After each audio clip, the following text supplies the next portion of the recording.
Como introdução, eu sempre faço para as pessoas que não estão acostumadas com este tema, o narcisismo de que eu falo é o narcisismo maligno. Não é aquela forma sadia de autoadmiração, orgulho do que se é.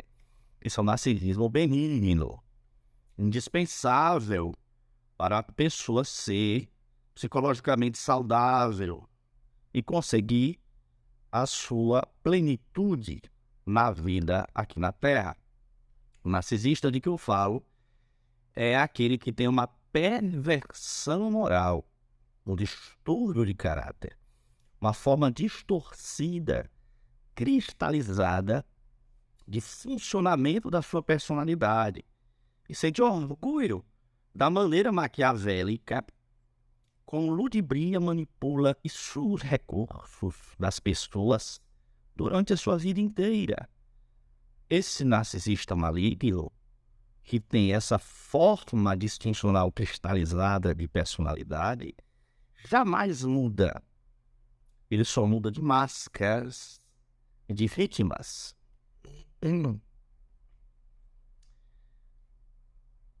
O narcisista, pelo fato de ter orgulho da maneira maquiavélica como funciona, ele pode ser comparado a várias coisas para dar uma ideia do efeito destrutivo, esfoliador do que é conviver com o narcisista. Aqui no meu livro, eu mencionei 22 metáforas, figuras de linguagem de comparação do que é conviver com o narcisista. É um ralo, um balde com 1000 furos, um buraco negro, um envenenamento gota a gota. O narcisista maligno envenena o seu entorno gota a gota.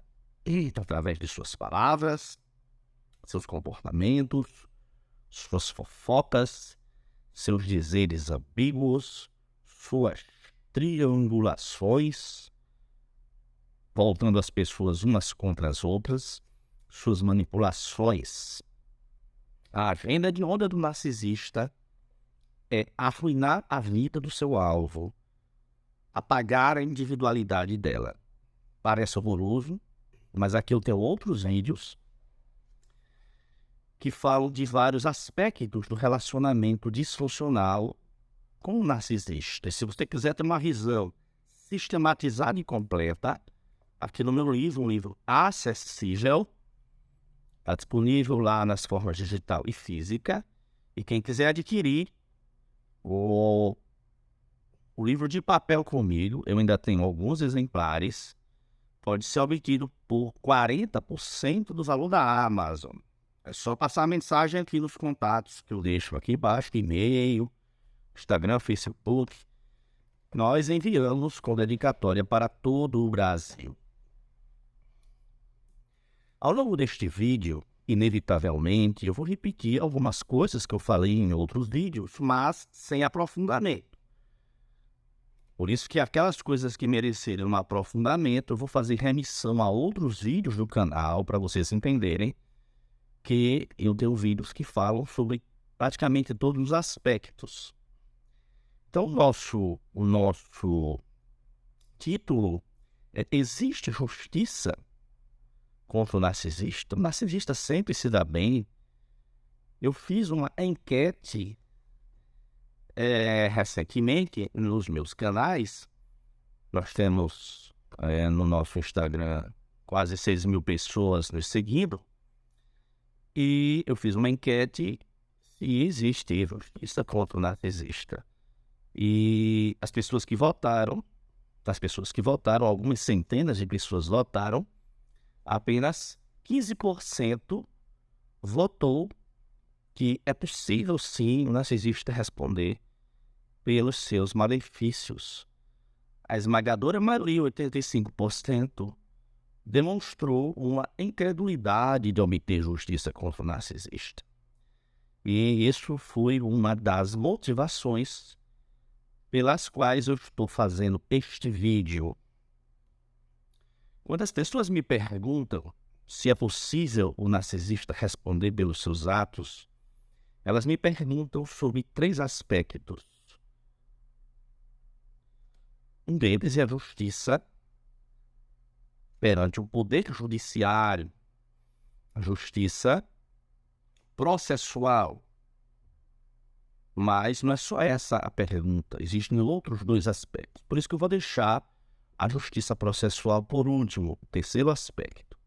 A primeira pergunta que as pessoas me fazem, e que eu vou ser muito sucinto na resposta, elas me perguntam, vocês podem ver lá nos posts do Instagram e Facebook, vítimas de narcisistas malignos, e aqui no canal do YouTube, nos comentários do YouTube Corte Mendonça, muitas pessoas perguntam se esses narcisistas malignos, que são exploradores seriais, que vivem de sugar sucessivas vítimas, um dia eles vão responder perante a justiça divina. Isso é uma pergunta que as pessoas fazem. Veja, eu não tenho autoridade de responder em nome do próprio Deus.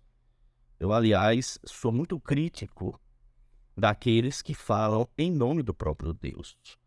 Mesmo que você tenha uma religião, a opinião sempre, mesmo daquela pessoa que tem religião, tem um colorido das suas características pessoais. Por isso que existem pessoas que usam as religiões para o bem e existem pessoas que usam as religiões para o mal. Não é que a religião em si seja o mal. É um instrumento que pode ser usado para o bem e para o mal. Então, como eu critico aqueles que falam em nome da divindade, como se fosse um porta-voz do próprio Deus, eu não vou fazer isto. Eu quero dizer que eu tenho minha opinião pessoal, sim, mas eu não vou emitir aqui, porque este é um canal leigo. E por enquanto, eu não tenho intenção de entrar em aspectos religiosos. Eu só vou esclarecer que as pessoas que me perguntam se o narcisista vai responder perante a justiça divina, eu quero dizer que isso depende da sua fé pessoal. Se você acredita que existe uma lei acima de todos nós, regras transcendentais, uma ordem universal que leva à reparação dos males, a resposta está dada, isso é uma questão de fé.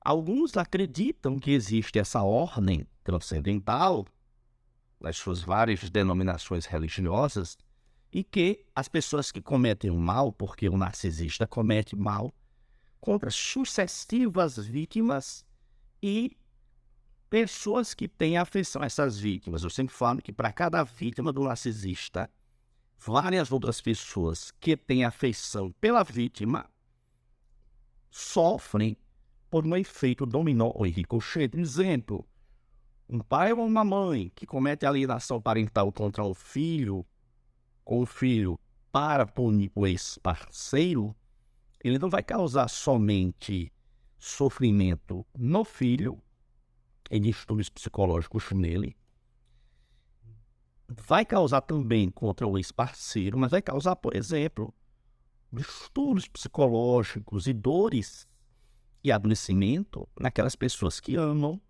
o ex-parceiro e o filho do ex-parceiro. Por exemplo, os avós, os tios, os primos, na hora em que eles são isolados daquela criança que está sendo alienada de um dos seus pais, o efeito do sofrimento não é só do filho ou do pai ou da mãe alienada, separada, mas aquelas pessoas que amam a pessoa que está sofrendo o ataque da alienação parental. E os filhos, isso é um exemplo.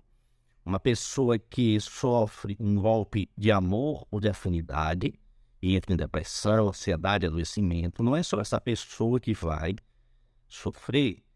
Pessoas que têm afeição por ela, amigos, familiares, colegas, parceiros, vão sofrer também. Porque nós, empatas, pessoas que têm sentimentos, nós não gostamos de ver aqueles de quem gostamos sofrerem.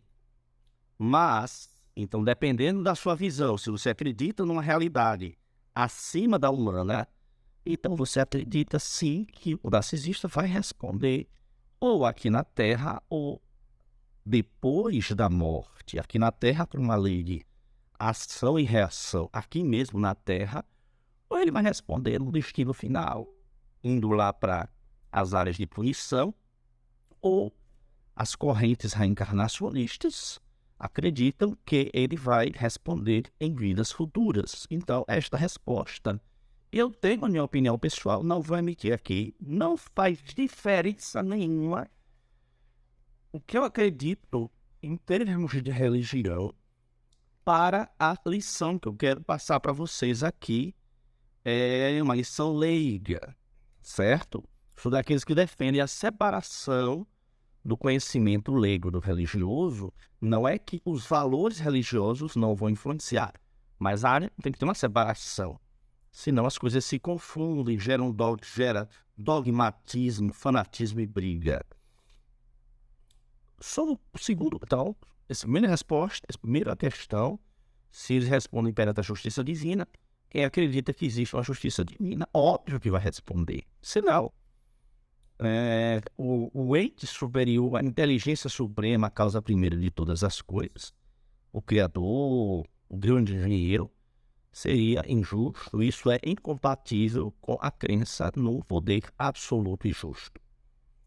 O segundo ponto que as pessoas me perguntam é se não existe uma punição, um sofrimento moral pelo narcisista cometer tantos males. Como é que essa pessoa ela passa a vida ludibriando sucessivas pessoas do ponto de vista de relacionamento íntimo e outros pontos de vista. Vou aproveitar para lembrar sempre que eu falo aqui no canal nos posts, quando eu falo de relacionamentos narcisistas malignos, eu falo que onde existe ser humano, em qualquer contexto, aproximadamente 10% das pessoas que vivem entre nós são predadores narcisistas. Então isso não é o abuso narcisista, ele não é só entre parceiros amorosos, afetivos, ele se dá entre familiares, amigos, colegas de trabalho, ambiente religioso, negócio, tá? Então a gente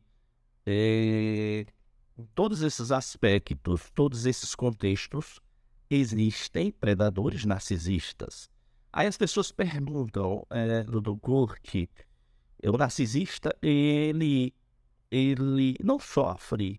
Como é que uma pessoa que trata os outros como objeto, utilidades, que só servem enquanto tem algo a fornecer ao narcisista: poder, submissão, sexo, patrimônio, status, prestígio. Quando a pessoa deixa de ter aquilo que alimentou o narcisista, ela é descartada como um lixo, uma casca de algo, um limão que você espreme e joga fora. Uma das metáforas que eu uso no meu livro é que a convivência com o narcisista é como a pessoa se sente como um limão que foi espremido, o seu sumo foi aproveitado pelo sugador predador narcisista e a casca foi jogada fora. Então, segundo ponto de vista, o narcisista ele não sofre, ele não tem uma dor de consciência, um peso. Aí eu tenho que dizer que o narcisista, ele sabe que faz o mal, mas ele se acha no direito disso. Então, como o narcisista se acha no direito de praticar o mal, se acha no direito de usar os outros para o seu benefício, sempre num relacionamento de mão única, em que somente um ganha e o narcisista ganha e a vítima perde, por isso que é um parasitismo. Ora, um parasita, ele não vai ter peso de consciência por exercer a predação no alvo. Então o narcisista sabe distinguir o certo do errado. Então é porque ele esconde os momentos em que ele comete o seu comportamento injusto, danoso e abusivo. Ele escolhe os momentos e contra quem ele demonstra as suas garras, a sua verdadeira face perversa. Então, como narcisista, ele se sente no direito disso, ele não sente remorso. Ele acha que as pessoas estão ali para servir mesmo aos seus interesses. Então, o narcisista consegue dormir à noite tranquilo, um sono dos justos, entre aspas. Então, sob o ponto de vista de peso de consciência, o narcisista, ele não vai ter peso nenhum, vai passar a vida sem nenhum peso na consciência. Só que se você for analisar do ponto de vista empático das pessoas que têm sentimento, não empata de fato, nenhum empata queria estar no lugar do narcisista. Em que sentido? Às vezes as pessoas dizem, mas doutor Corte, ele está se dando bem. E eu que fiz tudo, afetividade, solidariedade, compaixão, dei a mão, dei os recursos. Só levei na cabeça, fui sugado e fiquei espoliado. Eu digo, olha, mas aí você agiu como pessoa que tem sentimento. Você, se tivesse feito o que o narcisista fez, você teria a consciência tranquila? Não, doutor Curti, claro que não. Então, o seu prêmio é ter a consciência tranquila, tendo feito a coisa certa. Porque você empata a pessoa que tem sentimentos. O narcisista, ele não tem empatia. Por isso que as pessoas se dividem naquelas que têm empatia, a capacidade de se colocar no lugar dos outros, enxergar os outros como seres humanos com dignidade própria e merecedores de respeito e que têm o direito de impor limites. Então, você empata, tem pelo menos a consciência tranquila de que agiu na boa fé. O narcisista, ele tem uma casca que o impede de ter peso na consciência. Então, desse segundo ponto de vista, o consolo para você empata é que você é uma pessoa do bem. E o narcisista, ele é até o fim dos seus dias uma pessoa do mal, mesmo quando ele finge ser uma pessoa regenerada. O narcisista, já disse e vou repetir, só muda de máscaras e vítimas. Então, do ponto de vista de punição de própria consciência, o narcisista vai passar totalmente impermeável ao remorso. O narcisista, ele se nega a assumir qualquer responsabilidade pelos seus erros. Ele nega e ainda projeta sobre as vítimas a culpa. Ao fim e ao cabo, os culpados de todas as atrocidades dos narcisistas sempre serão as vítimas. O narcisista não tem culpa.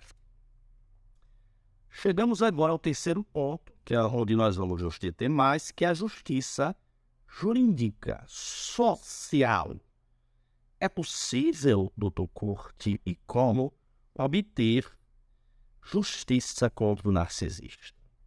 As pessoas que são espoliadas pelo narcisista, que entraram naquele relacionamento de boa-fé, desarmadas, porque nós nos relacionamos com as pessoas desarmados. Nós nós temos a guarda alta a todo o tempo e nós criamos vínculos acreditando que tem uma reciprocidade de boa-fé.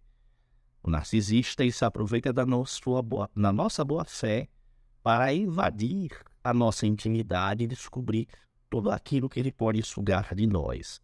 Vamos aqui alguns exemplos para ver onde a gente pode obter a justiça e onde há casos que fica inviável obter a justiça. Por exemplo, nós temos centenas de casos, afinal de contas, a gente acompanha vítimas de narcisistas desde 2014. Minha experiência médica, somando o curso médico, já estão aí 31 anos agora, né? Somando o curso médico. Desde que eu sou neurocirurgião de 2000 para cá, 21 anos. O direito é desde 2017 para 2007 para cá. O direito é desde 2007. Mas a minha especialização e dedicação ao apoio médico, psicológico e médico legal às vítimas de narcisistas vem desde 2014. Este é o livro que eu queria ter lido 30 anos atrás.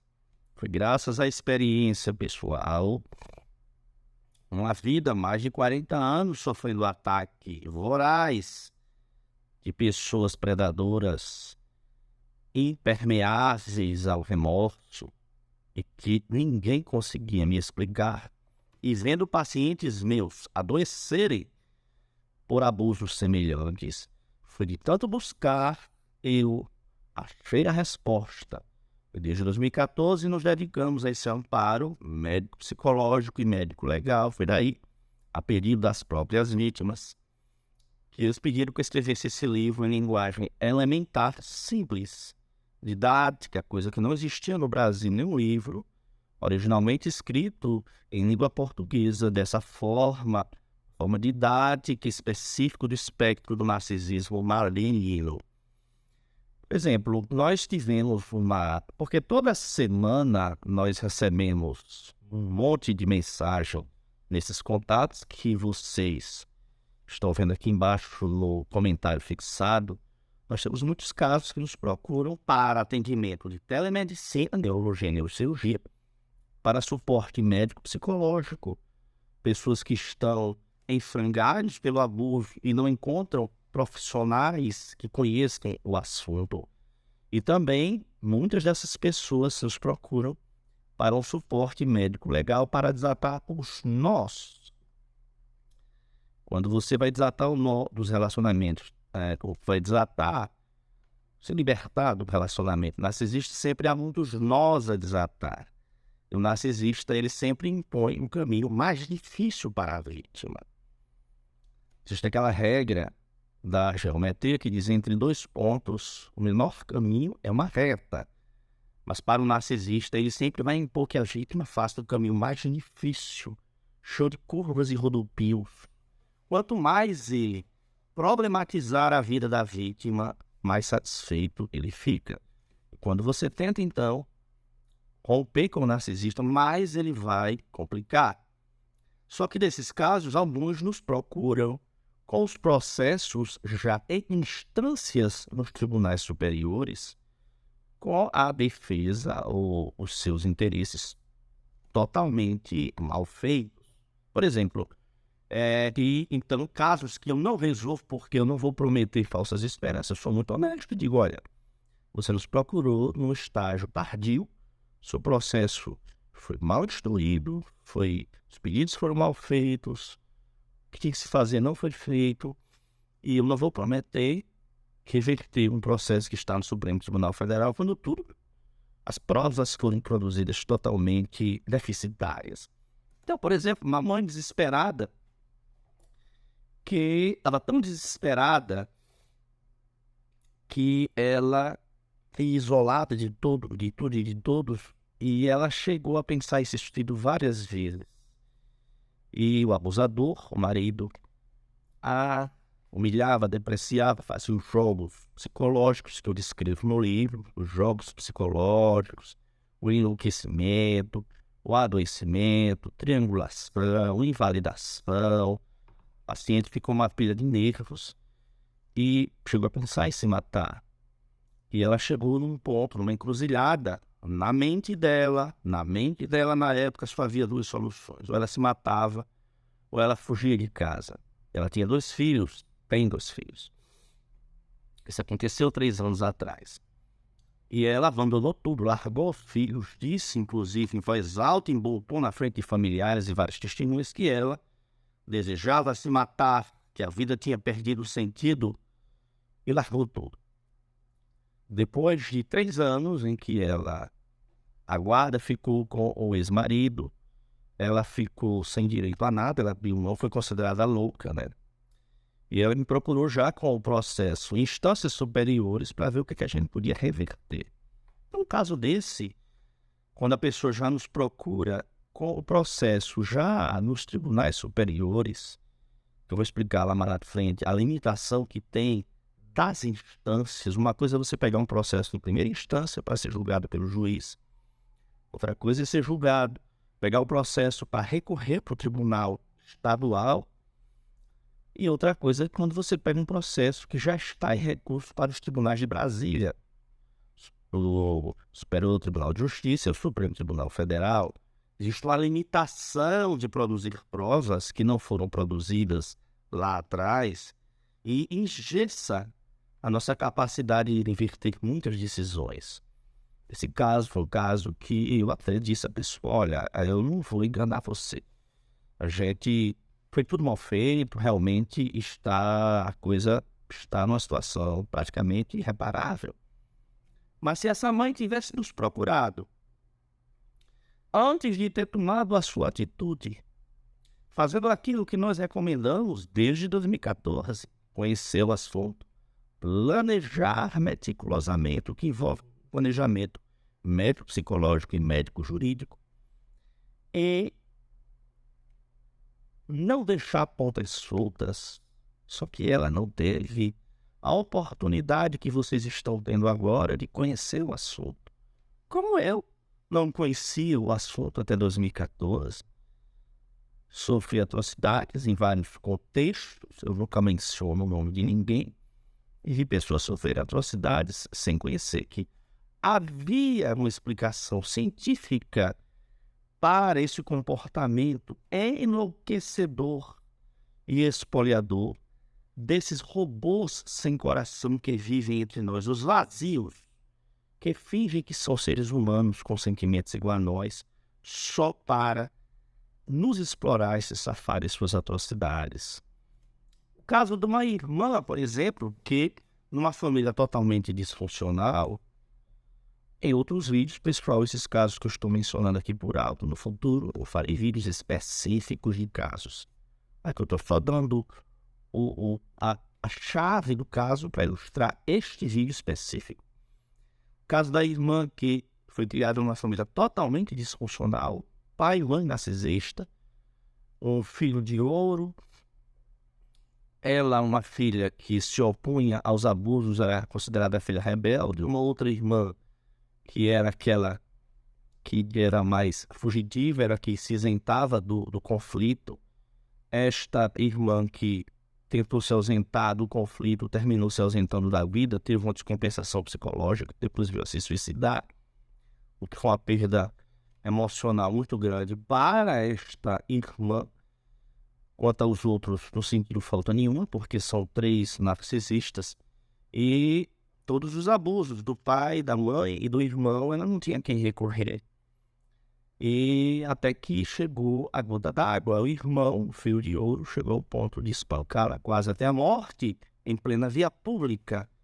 Ela só não foi morta porque um transeunte a acudiu. Quando esta paciente nos procurou, graças a esses vídeos aqui que nós fazemos, procurou numa boa hora, não no sentido de lá de trás, os anos que ela sofreu de abuso, mas numa boa hora de conseguir justiça, porque ela nos procurou para ver a questão processual de punir o irmão de ouro, filho de ouro, o irmão narcisista, acobertado pelos pais, e um homem religioso de fachada exemplar. Quando ela nos procurou, antes da audiência judicial de instrução e julgamento, por sorte ela nos procurou antes, porque o defensor dela, o advogado dela anterior, foi, infelizmente, negligente na produção da prova, mas nós conseguimos encher o processo de provas documentais, testemunhais e áudio, vídeo, várias provas, de forma que não teve como o narcisista filho de ouro escapar na audiência de instrução e julgamento.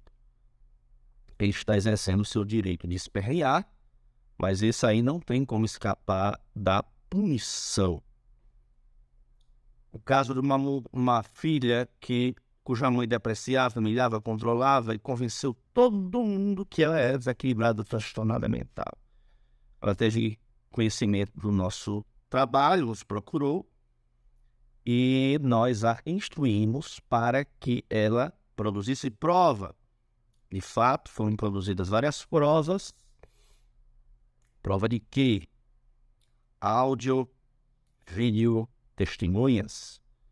E aí a louca, que era ela, conseguimos provar que na verdade a desequilibrada era a mãe. Isso para você, se você nunca passou por um abuso narcisista, você não tem noção do consolo que é a pessoa, primeiro, já acreditar que tudo aquilo que ela passou ao longo de décadas e considerada louca, na verdade tinha uma explicação e ela era a vítima. As suas reações ao abuso, de ansiedade, a sua autodefesa, era uma autodefesa, não era uma agressividade destrutiva, e sim uma agressividade, uma legítima defesa. Um caso que nós fomos procurar, um profissional, inclusive, de segurança pública, que apunhava da mulher há mais de 10 anos, e a mulher vivia ameaçando ele, que ele tinha que comer na mão dela mesmo, isolando ele de tudo e de todos, controlando. Ele não tinha rede social, nem celular, ela tinha que vigiar. Ele controla com GPS todos os caminhos dele. Ele vivia no campo de concentração. E, para nossa surpresa, quando ele nos procurou, eu perguntei se ele já tinha documentado as agressões. Ele mostrou várias marcas de todo tipo, uma coisa que eu nunca vou esquecer, fiquei muito sensibilizado. E nós conseguimos fazer com que ele produzisse as provas.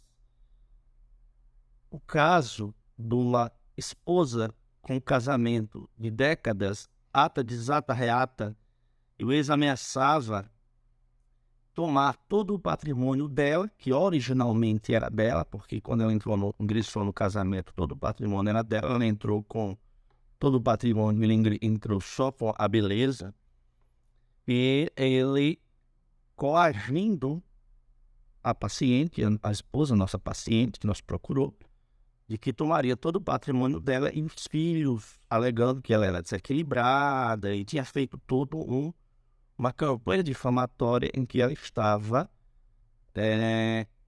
já todo mundo acreditando que ela era desequilibrada, através de um planejamento médico-psicológico, que eu tive que dar suporte a essas pessoas.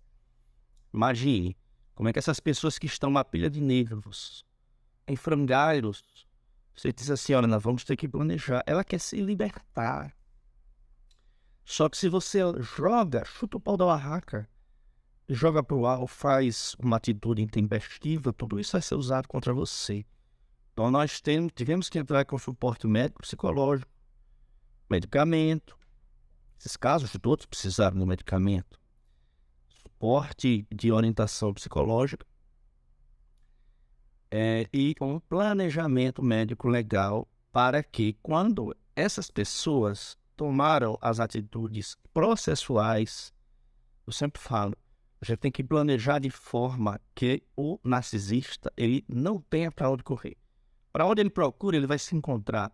Sabe aquelas operações da polícia que você investiga por muito tempo, total sigilo, levantando as provas e de repente a pessoa já é processada, as medidas legais são tomadas quando já existe uma certa robustez de prova. Eu não estou falando naquelas medidas midiáticas em que determinados agentes públicos já pedem as medidas de busca e apreensão, prisão, sem ter nada, como forma de obter a prova. Nesses casos de violência de parceiro íntimo, nunca vai ser possível um negócio desse. O que a gente tem que fazer é robustecer a prova antes de qualquer medida judicial. Se você for esperar que a justiça, depois que você faça uma denúncia, vá atrás das provas, vai dar tudo errado. Nós é que temos que fazer isso. Nós, você e nós, a nossa equipe, que já está escolada de fazer isso. Aí as pessoas dizem, mas o senhor está falando o tempo todo prova, prova, prova. Quem provar, doutor Corte, que eu fui abusada por um ser perverso, a vítima. Estou falando vítima, mas lembrando que existem narcisistas homens e narcisistas mulheres. Tanto que eu dei exemplo aqui também do marido espancado pela mulher.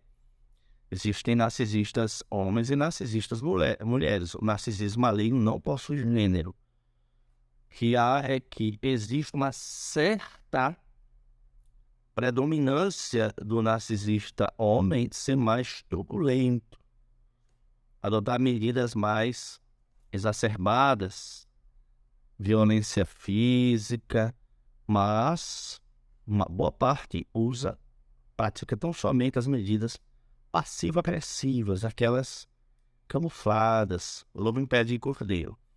Já as narcisistas mulheres, elas são mais passivo-agressivas do que truculentas no sentido físico. A tendência é menor. Só que nós conhecemos, sim, que vários casos de mulheres que são truculentas adotam medidas físicas. Esse caso que eu acabei de mencionar, da mulher que espancava o marido, estava cheio de prova lá no corpo dele. Bastava filmar também, gravar, não tinha como escapar. Então existem narcisistas homens e narcisistas mulheres, ok? E você, no processo de planejamento, que pessoas que têm experiência nisso, nesse tipo de abuso camuflado, nós nunca podemos esperar, vou repetir, que depois que você saia de casa, depois que você rompa com um abusador, por exemplo, romper com um abusador, num relacionamento afetivo, marido e mulher, num golpe econômico, por exemplo, existem falsos amigos de Araque, que se aproximam das pessoas só para dar golpes. Existem colegas e irmãos de igreja que se aproximam para dar golpes. Então, não adianta. Depois que você leva um golpe ou foi espoliado, você vai procurar as medidas judiciais sem prova de nada. Você não tem nada escrito, não tem vídeo, não tem algo, não tem testemunha. A polícia não vai fazer uma busca e apreensão, não vai prender a pessoa só com a sua palavra. Porque fica a palavra de um contra a palavra do outro. Tá certo? Como provar que a vítima foi abusada por um ser perverso, hediondo, narcisista? Qual a chance de obter justiça? Será que o narcisista é inatingível? Então, eu vou dizer que na questão da justiça judicial, do processo judicial civil e criminal, 3 coisas. Eu sou processualista civil. Poderia falar com infinidade de coisas, mas não é o propósito desse vídeo. Quem conhece o meu livro, quem conhece os meus vídeos, sabe que eu sou neurocirurgião, sou processualista civil, sou especialista em narcisismo maligno, mas eu falo de uma forma que o leigo compreenda. Eu falo para que também aquela pessoa da área jurídica compreenda aquilo que eu falo, o mediquês, a parte médica. E falo para que a pessoa da área da saúde entenda o juridiquês, que é o conhecimento jurídico. Eu faço a ponte.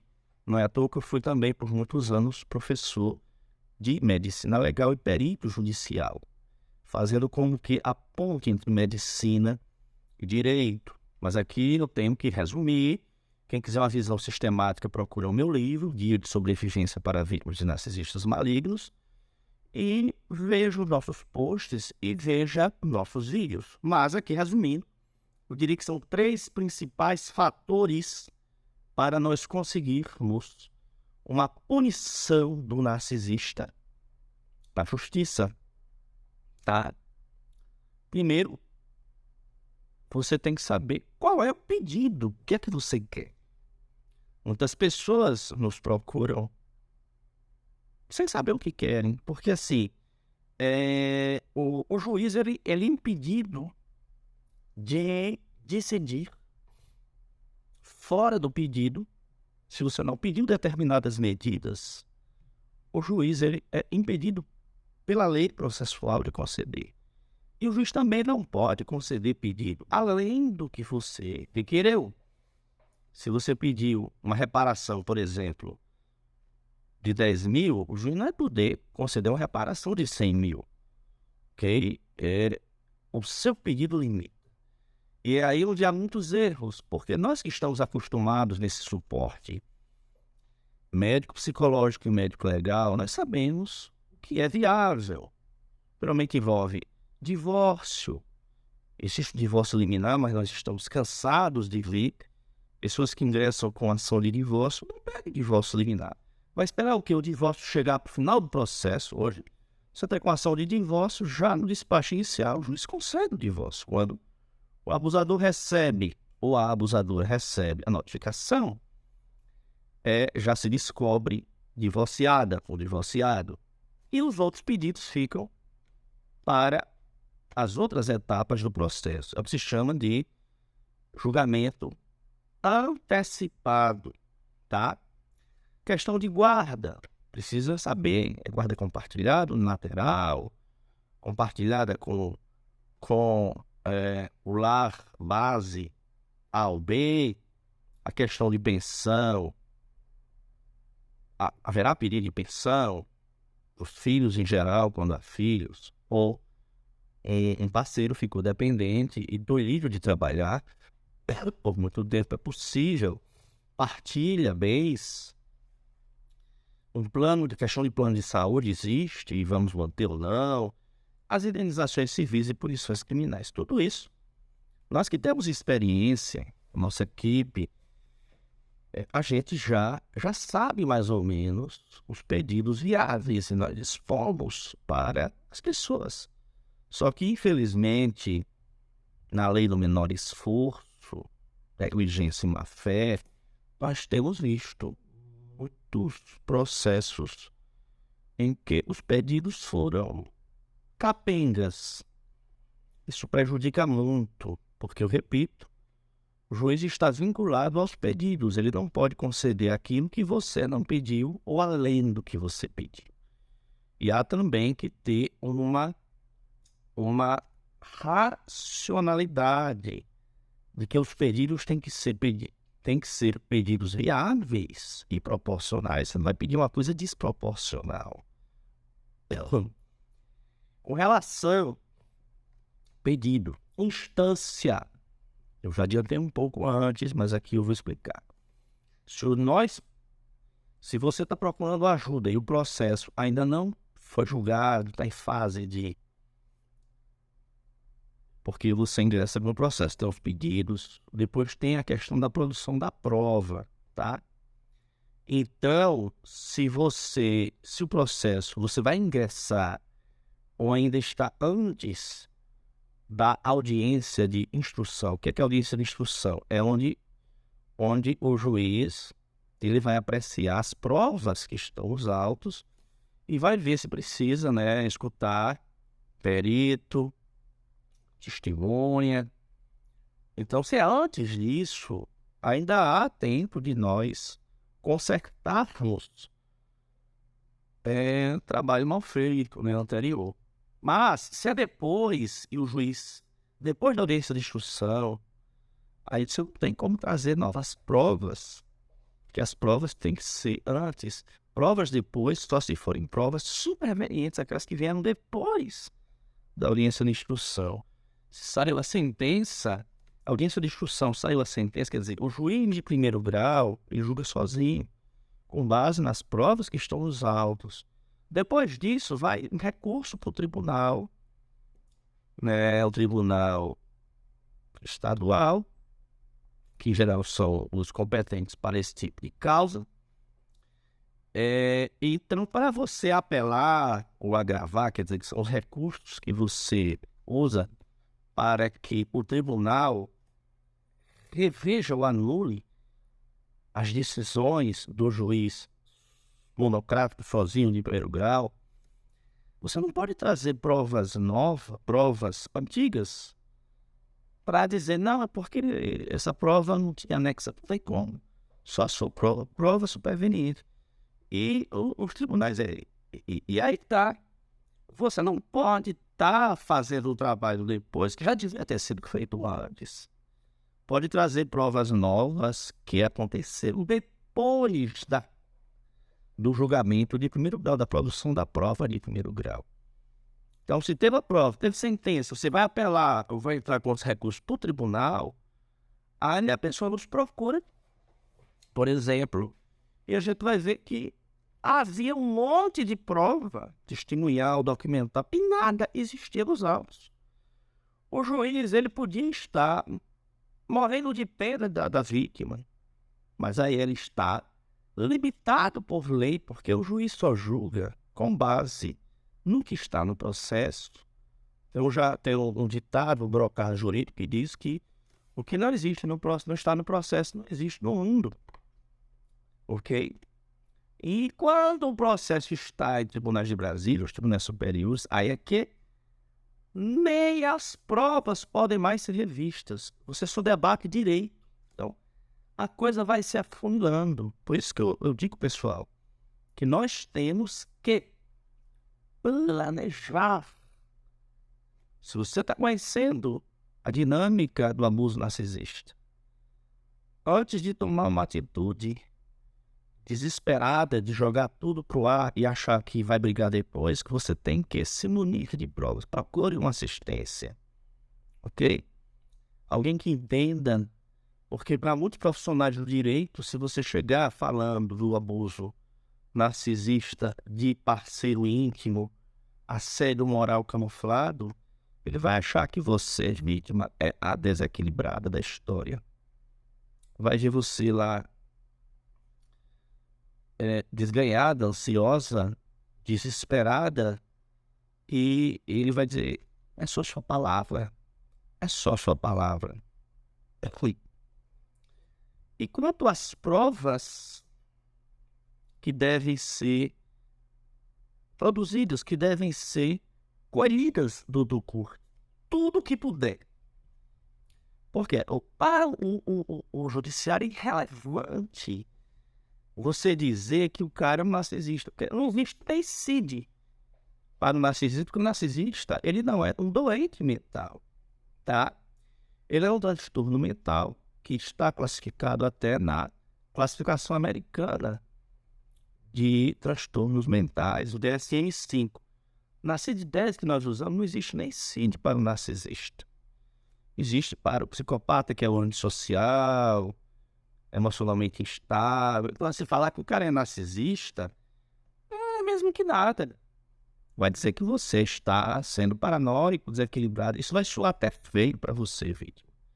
Então, é irrelevante para o judiciário que você venha querer enquadrar o perverso num diagnóstico. O que é relevante é você apresentar as provas do abuso. Por isso que eu digo, tem que documentar tudo. Gravações, filmagens, prints, fotos, pedir que testemunhas deem declarações escritas e depoimentos, registrar os desvios financeiros. Você nunca vai se arrepender de ter colhido provas demais. Jamais esqueça que o ônus da prova, a obrigação de provar, cabe a quem acusa. O nosso sistema de processo, ele atribui a obrigação de provar ao acusador. Não é como o sistema da Inquisição, em que a Inquisição dizia que você era culpado e você tem que provar que era inocente, sem direito à ampla defesa, inclusive, e sem acesso às provas, sem saber de testemunha, sem saber de nada. Mas no nosso sistema, que depende das provas e você tem a obrigação de provar o seu direito, ao negligenciar a robustez das provas, se você não juntar o máximo de prova possível, você vai ser retraumatizada, vai ser desapontada, porque não vai conseguir nada do que vai pleitear em juízo e ainda vai sair considerada, mais do que nunca, a desequilibrada culpada de tudo. E com relação aos relatos dos profissionais de saúde, é uma pergunta que me fazem muito, doutor Curti. Tem importância relatos de psicólogos, psiquiatras, né?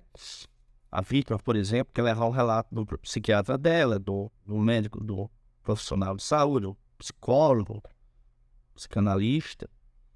A questão é que a vítima que ela tem no seu médico, psiquiatra, ou ela tem o seu terapeuta, estes laudos, eles têm pouco valor sozinho, eles são um valor relativo. Por quê? Porque o médico ou terapeuta da pessoa é um agente contratado pela pessoa e é baseado no autorrelato. E por uma questão ético-profissional, o próprio médico e terapeuta, ele fica impedido de dar informações que prejudiquem o seu cliente. Então, você traz um relato da sua psicóloga, psicanalista, terapeuta, psiquiatra, dizendo que você está ali sofrendo e que tudo indica que é do relacionamento disfuncional. Isso é baseado em quê? No seu relato. O relatório foi feito por quem? Por um agente contratado por você e que tem uma obrigação ético-profissional de não dizer nada contra você. Então, se você só tem isso não tem valor no judiciário. Sozinho não tem valor. Ora, se você tem isso, mas tem isso junto com todas as outras provas, aí isso é apenas uma confirmação, certo? Então, a limitação dos relatos dos profissionais, as pessoas às vezes depositam muita confiança só acreditando nos relatos. É que depende do autorrelato. A vítima está ali. Tudo que o profissional vai escrever é baseado no relato da vítima. Ele não pode escrever nada contra a vítima, certo? Então, isso tem valor relativo. E se você... E a questão até... Isso é importante você entender, porque o narcisista pode fazer essa parte também. Do jeito que a vítima pode chegar num terapeuta, num psiquiatra e contar que está sendo abusada, o narcisista é muito mais esperto, habilidoso, charmoso, com a lábia para convencer, de que até equilibrar a vítima. Então é muito simples o narcisista chegar, ir para um psiquiatra ou para um terapeuta tão somente para fazer a lavagem cerebral do terapeuta, porque é baseada em autorrelato. Se o abusador vai no terapeuta, ele vai, obviamente, contar, vai fazer a caveira da vítima, né? Vai dizer que ele, o abusador, é a vítima. Então, o que é que o psiquiatra vai escrever? Ou o terapeuta? Que o narcisista maligno, psicopata predador, é uma suposta vítima, quando, na verdade, está havendo a inversão dos papéis. E ainda há, quando você confia, mas ainda há a própria vítima, se ela quer confiar em relatos de profissionais, mesmo com a limitação do profissional produzir relatos contra ela, a vítima ainda tem outro problema. Por isso que não pode confiar nos relatórios médicos psiquiátricos e de terapeuta. É que ainda existe um despreparo, desconhecimento dos profissionais de saúde mental em relação ao abuso camuflado. Muitos profissionais de saúde mental, eles duvidam que existem pessoas perversas com convicção e acreditam que todas as pessoas são reformáveis. Então eles relutam. Mesmo quando eles vão fazer um relatório a favor da vítima, eles relutam, porque eles não querem condenar a outra parte. Porque eles acreditam.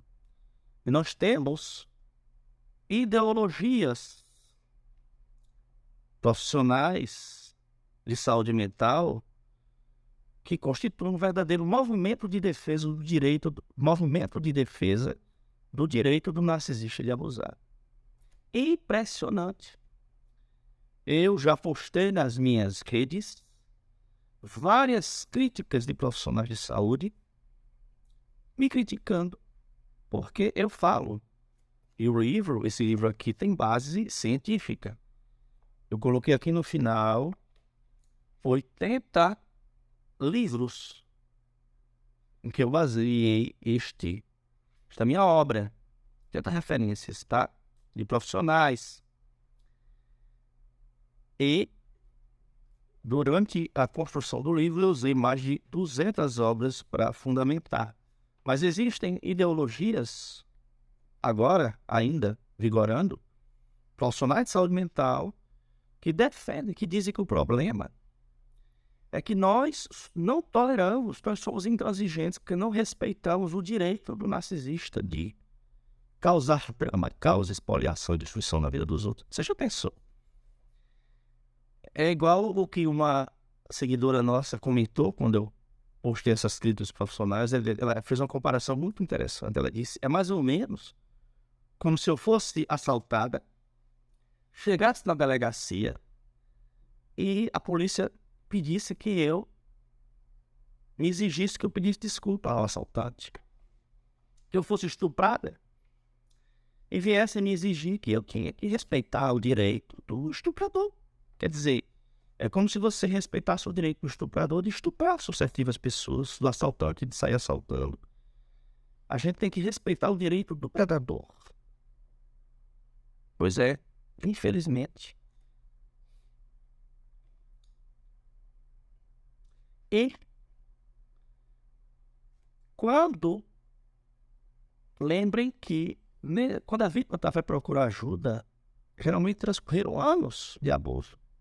Então, as pessoas que enxergam a vítima ansiosa, desesperada, desgrenhada, isso, amigos, colegas, companheiros, colegas de trabalho, de religião e profissionais de segurança pública, do direito e de saúde mental. Quando essas pessoas enxergam a vítima do narcisista totalmente ansiosa, desesperada e desgrenhada, elas chegam à falsa conclusão de que seus atos de autodefesa confirmam a acusação do abusador de que ela, a vítima, é a agressora e a responsável pelos conflitos e dramas do relacionamento. Então, o próprio fato da vítima estar com a perda de nervos favorece o narcisista, que quer convencer todo mundo de que ela é a agressora. E ainda, como eu falei, que do jeito que a vítima pode procurar um profissional de saúde mental, psiquiatra, porque os laudos são baseados em autorrelato. E nós estamos de cabelo branco e dos poucos que temos, porque a maioria já caiu de tanto ver, quando o narcisista ele é pego mesmo com a mão na botija, porque ele nega até o fim. Mas quando ele é pego depois, provas contundentes, provas escritas, áudio, vídeo, quando ele não tem para onde correr, qual é a solução para o narcisista? Ele vai procurar um profissional de saúde mental e vai simular a sintomatologia de uma depressão, transtorno bipolar, transtorno de personalidade múltipla, autista até, esquizofrenia. Os narcisistas são tão pelés, tão maquiavélicos, que eles são capazes de simular qualquer doença que exista na codificação dos transtornos mentais, que faça com que as pessoas tenham pena dele ou exima a sua responsabilidade. Nós estamos cansados de ver narcisistas que ficaram no corner, ali sem ter para onde correr, alegarem depressão, transtorno bipolar, transtorno de personalidade múltipla, espectro autista, espectro de esquizofrenia. Olha, se até Ted Bundy, que é o paradigma do psicopata, a defesa de Ted Bundy encontrou uma psiquiatra renomada nos Estados Unidos, quando ele estava lá esperando a cadeira elétrica. A equipe de defesa conseguiu uma psiquiatra renomada, que chegou a dizer que Ted Bundy, se você não conhece Ted Bundy, tem vários documentários sobre ele, é o paradigma do extremo de malignidade narcisista, porque todo psicopata é um narcisista, é o extremo do espectro de malignidade, ok? Por isso que eu chamo o espectro só. Narcisista, maligno, psicopata, predador, engloba. Narcisista, aquilo que o DSM-5, que é a codificação americana de psiquiatria de transtornos mentais, chama de narcisista, transtorno de personalidade narcisista, histriônico, borderline e antissocial, que é o psicopata. Então, eu digo que tudo faz parte do espectro só. Então, a equipe de defesa de Ted Bundy encontrou uma psiquiatra que chegou a dizer que ele tinha transtorno bipolar ou transtorno de personalidade múltipla. Porque a própria psiquiatra achava que essa história de psicopata era coisa de filme, de série.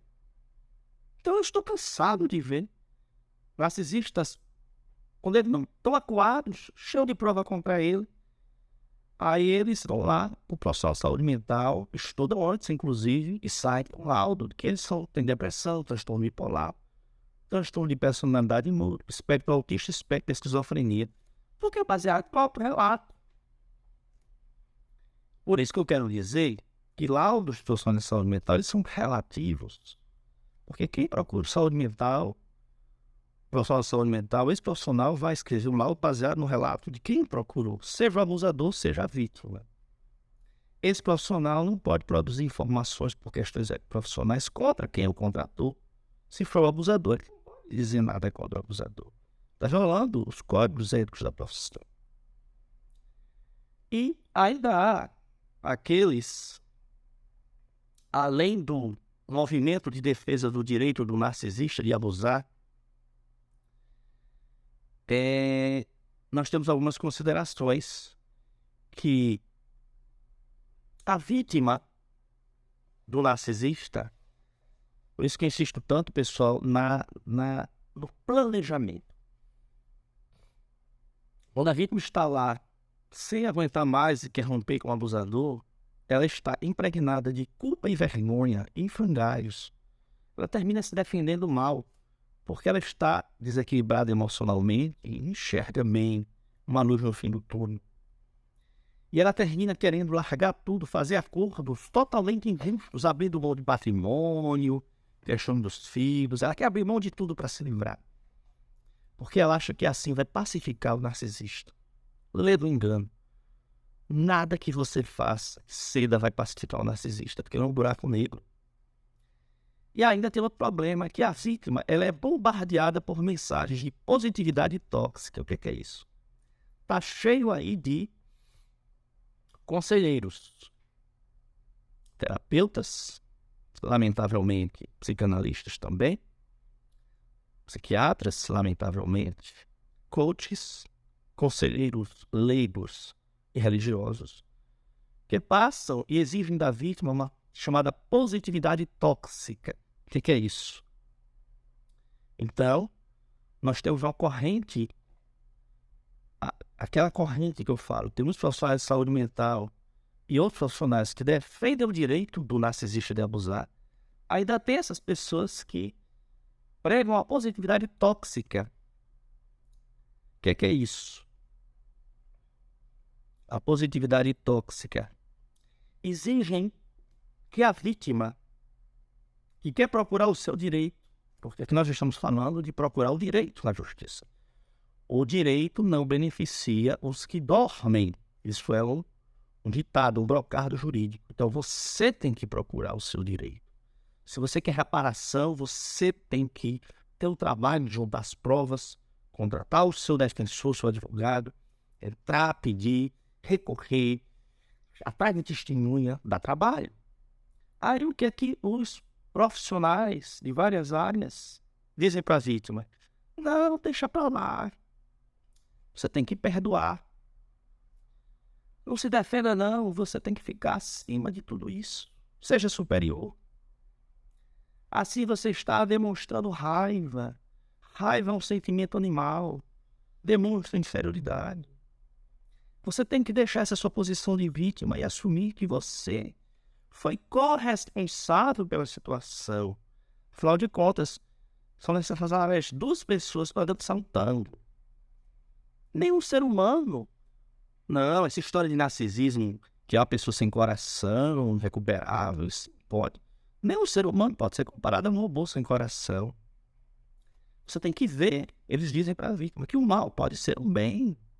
Então você tem que agradecer a Deus pelo mal que sofreu. E aí eles ainda demonstram um ar superior, de que eles estão num patamar superior, porque eles já conseguiram tudo isso. Balela, porque pimenta no olho dos outros é refresco. E dizem que entendem que você ainda está num patamar inferior.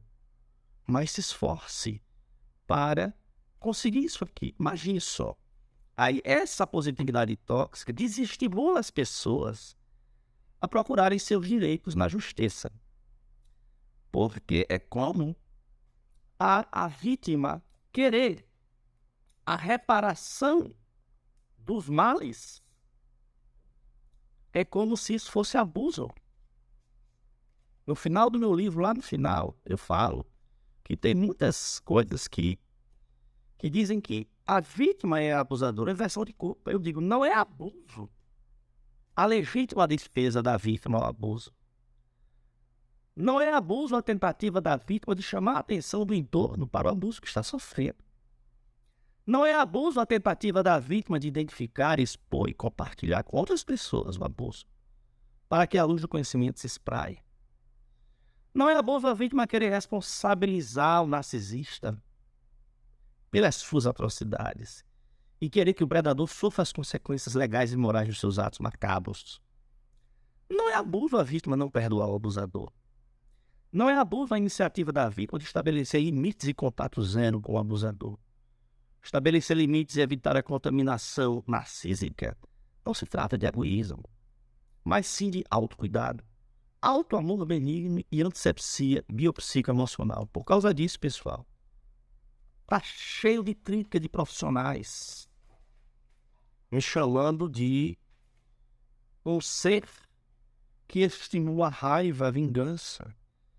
Eu sou jurista, processualista civil, sou médico. Essa minha formação me ensinou que os males que acontecem na vida, nós temos o direito de procurar solução. Se nós temos uma doença, não é porque vamos entregar, o destino vai decidir. Não, nós temos o direito de procurar a solução das doenças, até preveni-las. Se uma pessoa nos faz mal, nos expolia, nós temos o direito de querer reparar. Isso se chama justiça. Isso não é abuso. Quem acompanha meus canais viu recentemente uma crítica, uma suposta terapeuta, que eu considero terapeuta de Araque, veio com essa papo de aranha de positividade tóxica. Meteu o pau no meu livro, porque disse que tem que estar acima de tudo isso, essa história de procurar reparação, é vingança, é raiva. Ela fica triste de ter pessoas com sentimentos de raiva e vingança, inclusive desejar o bem a quem fez o mal. Não acredite que ninguém seja um ciborgue. Esse autor simplificou demais.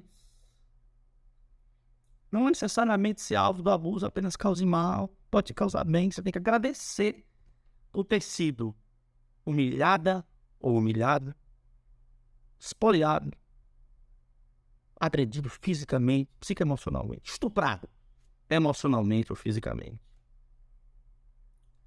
Isto é uma terapeuta de Araque. Isto se chama positividade tóxica. E é uma das coisas que inibe as vítimas de procurarem justiça. Por eu pensar totalmente contrário a isso, é que tenho ajudado desde 2014 vítimas de narcisistas malignos em suporte médico, psicológico e médico legal. Se você quiser